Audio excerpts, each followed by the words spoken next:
J'ai l'impression que le mot progrès est de moins en moins fréquemment utilisé, qu'il a même quasiment disparu des discours publics et qu'il s'y trouve remplacé par un mot qui n'est pourtant pas son synonyme, innovation. D'où cette question, nos discours sur l'innovation prolongent-ils l'idée de progrès ou s'en détournent-ils? Cette phrase n'est pas de moi, c'est le début d'une tribune d'Étienne Klein, publiée chez nos confrères de la Croix l'an passé. Étienne Klein, physicien, directeur de recherche au CEA, docteur en philosophie des sciences, auteur de très nombreux ouvrages. Il dirige le laboratoire de recherche sur les sciences de la matière du CEA. 10 minutes de dialogue sur cette scène située à ma droite. Peut-être que vous pouvez vous retourner pour que les gens derrière vous... Enfin bref, je vous laisse gérer. Vous êtes entouré par le formidable public de Novac. Dialogue avec Jessica Gourdon, journaliste au Monde.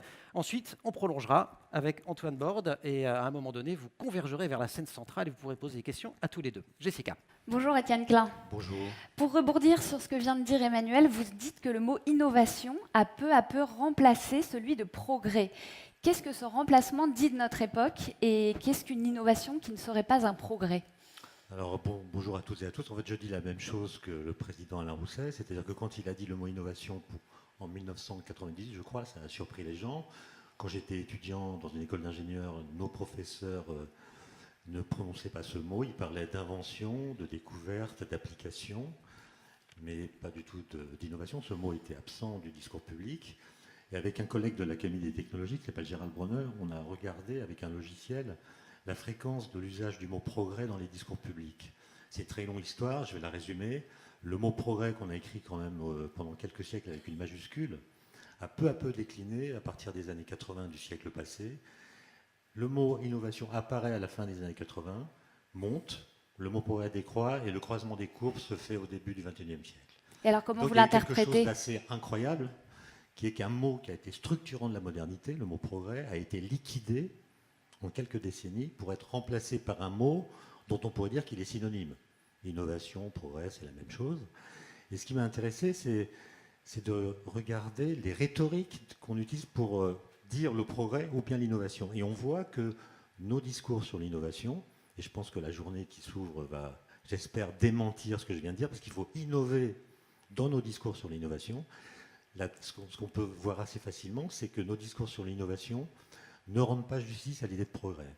Alors, pour le dire en quelques secondes, je crois, l'idée de progrès, c'est l'idée que, en travaillant, on pourra atteindre un niveau de la société ou un état de la société qu'on a configuré à l'avance, qu'on a désiré, parce que l'image qu'on s'en fait est à la fois crédible et attractive.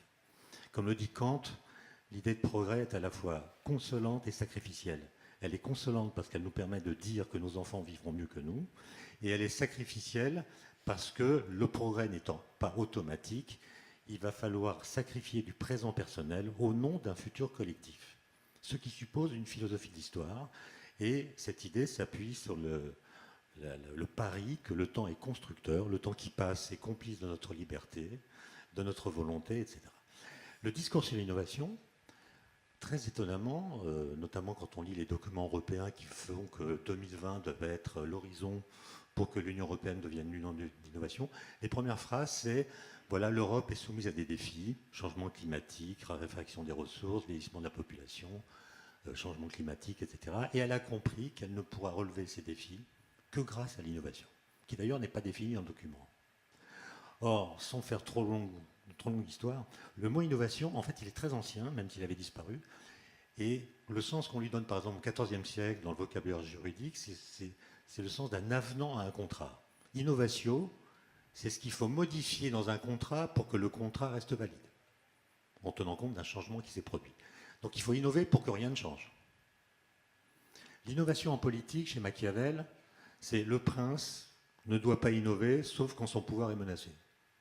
Donc là encore, l'innovation, c'est pour que rien ne change. Et celui qui va parler d'innovation en technique, c'est un philosophe qui s'appelle Francis Bacon, dans un ouvrage de 1625 qui s'appelle Essais et conseils civils et moraux. Et un chapitre s'appelle L'innovation. Vous le lisez, traduit en français. Il parle de l'innovation exactement comme nous. Qu'est-ce qu'il dit ? Que le temps qui passe est corrupteur.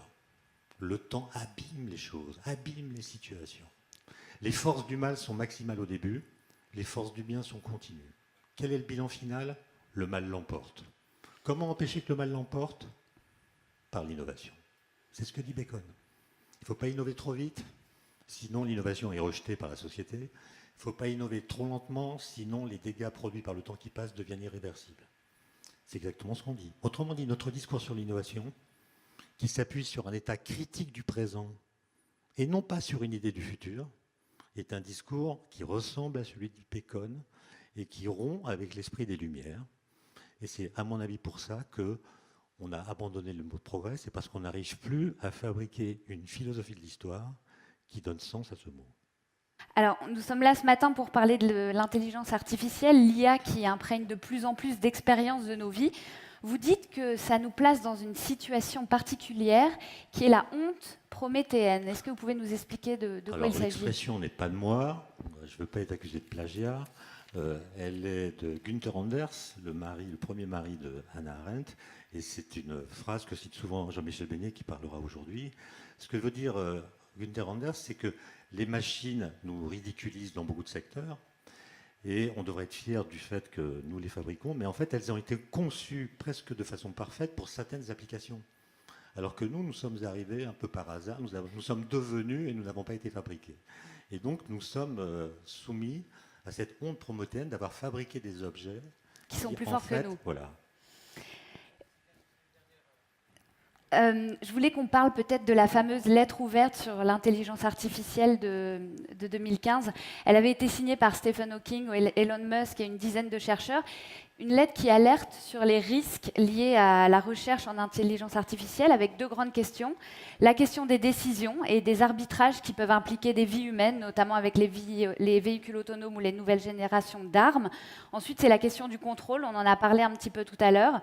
Comment être sûr que ces robots ne vont pas se retourner contre nous ? Qu'est-ce que vous pensez de ce texte ? Est-ce qu'on est dans le fantasme ? Est-ce qu'on est dans la réalité ? Et qu'est-ce qui, au fond, vous inquiète avec le développement de l'IA ? Alors ce texte avait été signé par Stephen Hawking, qui a lui-même beaucoup bénéficié de l'intelligence artificielle, notamment pour sa voix qui était en fait fabriquée par un synthétiseur vocal. Disons que, je ne sais plus ce que je voulais dire, mais il y a évidemment des choses qui sont inquiétantes, puisque l'intelligence artificielle pose des questions auxquelles nous ne savons pas répondre.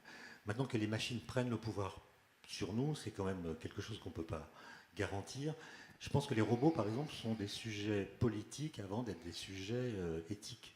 Ils deviendront sans doute des sujets éthiques, mais pour l'instant, ce sont des sujets politiques, c'est-à-dire qu'ils posent des questions à la façon dont nous voulons organiser notre société. Quels sont les métiers que nous voulons conserver ? Pour donner un exemple tout simple, le supermarché qui est à côté de chez moi, où je me rends, s'est équipé cet été de caisses automatiques, comme à peu près partout. Et j'aimerais qu'on se pose la question de savoir ce qui se passe dans la tête d'un caissier ou d'une caissière de ce supermarché qui cohabite avec les objets qui vont le mettre au chômage. Comment est-ce qu'il voit ça ? Évidemment, le client a le choix. Mais qu'est-ce que ça veut dire pour le métier qui est exercé par ces personnes ? Comment est-ce qu'elles le vivent ? Et donc là, il y a de la politique à faire. Merci beaucoup. Je vous propose, merci beaucoup. On peut remercier aussi Jessica pour ça, que vous allez retrouver tout au long de ces 2 jours. Venez avec moi, Étienne.